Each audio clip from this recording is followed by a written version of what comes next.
Assalamu alaikum wa rahmatullahi wa barakatuhu, beloved Hazur. My name is Arifa Oseni, and my question is, how does the Nusrat Jahan scheme work exactly? Nusrat Jahan scheme.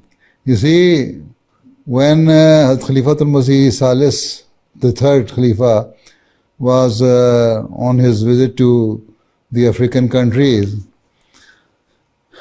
during his visit in the Gambia, Allah Ta'ala revealed to him or put this thing in his heart that he should start a scheme in which the help of the poor people of Africa should be catered for. And he started that scheme, and he gave that scheme the name Nusrat Jahan Leap Forward Scheme.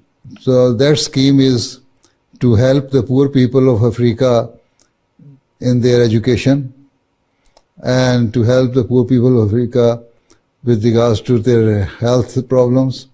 And this is why he started opening hospitals and schools in African countries. This is Nusrat Jahan scheme.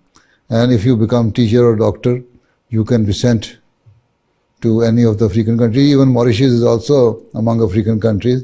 But here conditions are better than quite a number of other African countries which need you and need your help. Right? Okay. Jazakallah.